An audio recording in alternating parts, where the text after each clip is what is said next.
আসসালামু আলাইকুম। আশা করি সবাই ভালো আছেন। ইংরেজি গ্রামারের একটি গুরুত্বপূর্ণ টপিক হলো সেন্টেন্স। তো আজকের এই ভিডিওতে আমরা সেন্টেন্স কত প্রকার এবং কি কি এবং প্রতিটা সেন্টেন্স আমরা কিভাবে চিনবো তা খুব সহজেই আলোচনা করব। তো চলুন শুরু করি। আমরা সবাই জানি ইংরেজি গ্রামারে সেন্টেন্স হলো 5 প্রকার: assertive sentence, interrogative sentence, imperative sentence, objective sentence, exclamatory sentence. তো প্রথমে আসছে অ্যাসার্টিভ সেন্টেন্স। অ্যাসার্টিভ সেন্টেন্স কাকে বলে? যে বাক্য কোনো তথ্য প্রকাশ করে, যে বাক্য তার সম্পর্কে কোনো তথ্য প্রকাশ করে সেটাই হলো অ্যাসার্টিভ সেন্টেন্স।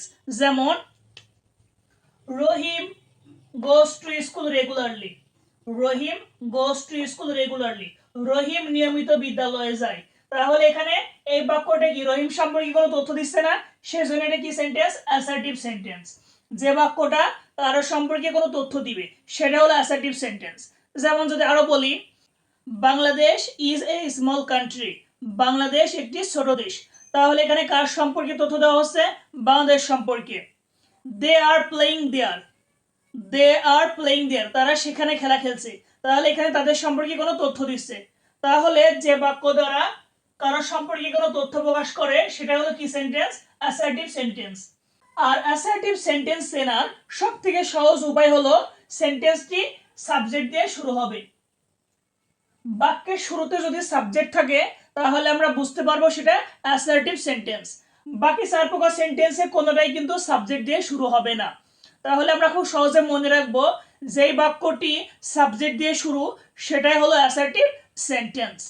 এরপর আসছে ইন্টারোগেটিভ সেন্টেন্স। ইন্টারোগেটিভ সেন্টেন্স কাকে বলে? খুবই সহজ।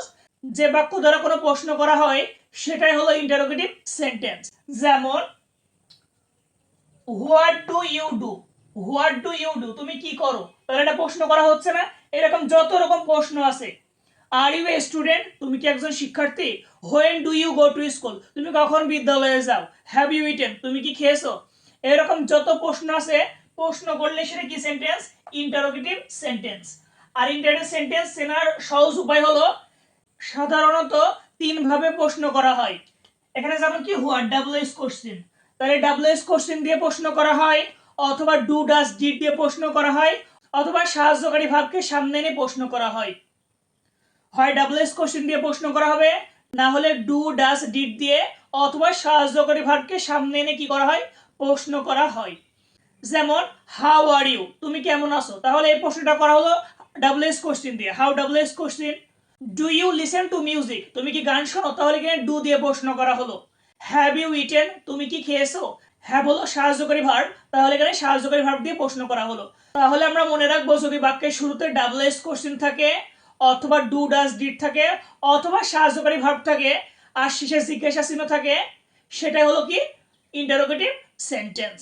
এরপর আসছে ইম্পারেটিভ সেন্টেন্স। ইম্পারেটিভ সেন্টেন্স কাকে বলে?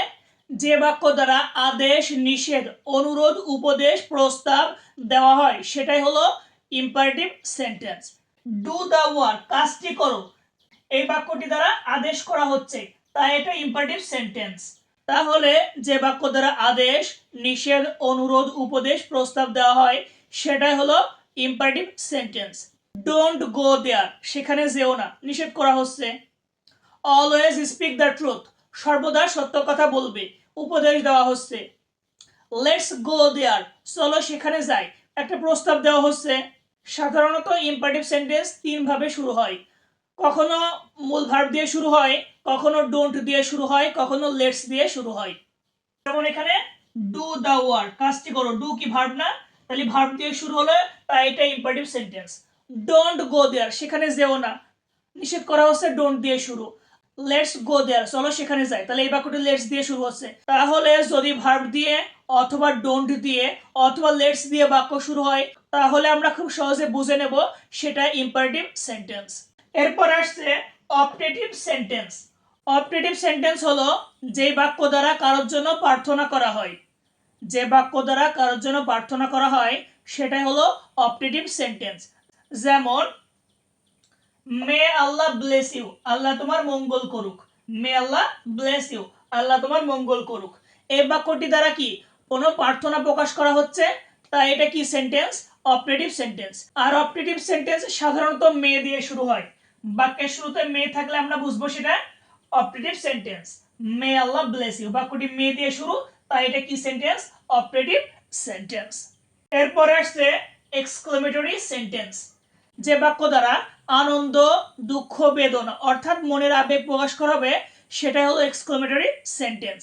Hurray we have won the match, hurray আমরা ম্যাচটা জিতে গেছি। তাহলে এটা দ্বারা কি আনন্দ প্রকাশ করা হচ্ছে না? কেউ যদি ম্যাচ জিতে যায় তাহলে তো সে স্বাভাবিকভাবে আনন্দই করবে, তাই না?